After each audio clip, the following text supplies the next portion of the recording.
नमस्कार मंडळी, रामकृष्ण हरी. आपण मागच्याच व्हिडिओमध्ये पाहिलं होतं की नामस्मरण करण्याची योग्य पद्धत कोणती. आता आपण बघणार आहोत की नामस्मरण एकाग्र पद्धतीने कसे करायचे.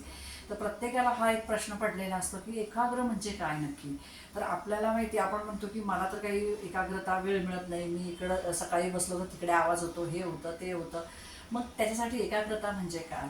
तर साध्या आणि सोप्या भाषेमध्ये आपण बघतो की ज्यावेळेस आपण म्हणतो की मी रोज नामस्मरण करतो, पण माझं मन आहे ना इतरत्र भटकत असतं. आणि खरंच आहे मित्रांनो, की खरंच स्वाभाविकच आहे, मन इतरत्र भटकतच असतं. ते प्रत्येकाचं होतं, माझ्याही बाबतीमध्ये सुरुवातीला असंच झालं होतं. तर त्यावेळेस त्या मनाला आपण काय करत असतं की हळूहळू त्याला त्या मनाला स्थिर करायचं असतं. आणि मनाचं कामच आहे इतरत्र भटकणं. मग त्या मनाला हळूहळू स्थिर करायचं आणि एका जागी त्याला पुन्हा नामस्मरणाकडे आणायचं, एका नामावरती आणायचं. आता आपण बघितलं भिंगाचा म्हणजेच काय.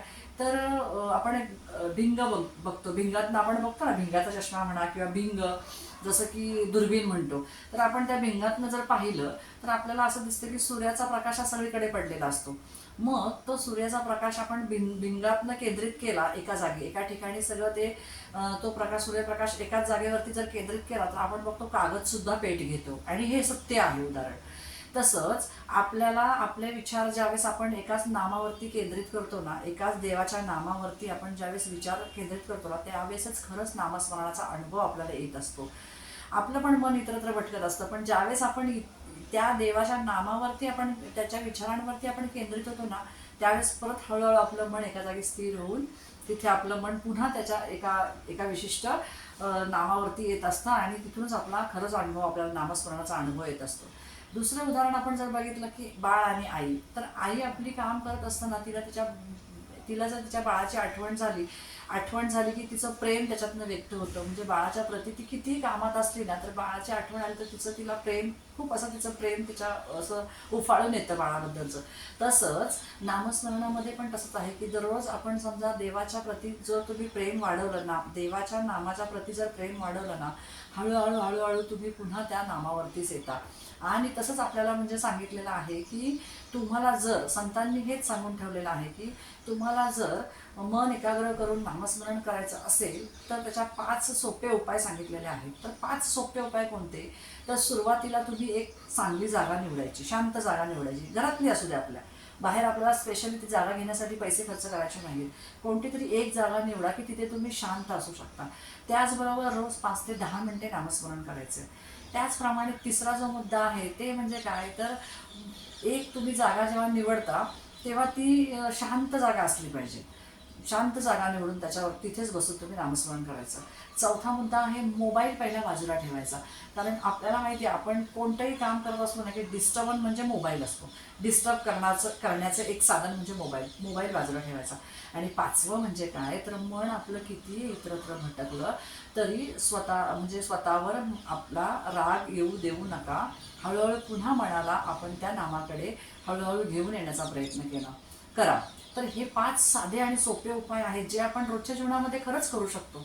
आणि मला असं वाटतं की आपण ते करायला काहीच हरकत नाही. जर आपल्याला योग्य मार्ग आणि जर आपल्याला अध्यात्माची ओळख आणि नामस्मरणामुळे जर आपल्याला फायदा होत असेल ना, तर नक्कीच हे तुम्ही करू शकता.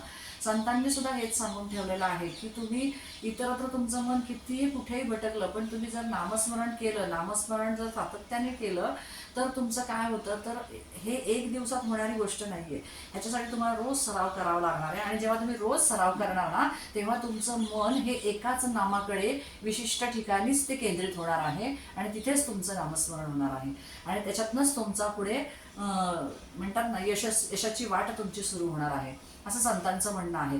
म्हणण्याचा उद्देश एवढाच आहे की मी एवढंच शेवटी जाता आता एवढंच सांगेल की जर तुम्हीही रोज किती मिनटं नामस्मरण करता की नाही करत. जर करत नसाल तर मी सगळ्यांना एवढंच सांगेल मित्रांनो, मंडळींनो, की तुम्ही नामस्मरण करा, कोणत्याही देवाचं करा, पण सुरुवात करा. बघा तुमच्यामध्ये, तुमच्या जीवनात, तुमच्या आयुष्यामध्ये, तुमच्या रोजच्या वाटचालीमध्ये इतके छान बदल घडून येतात ना.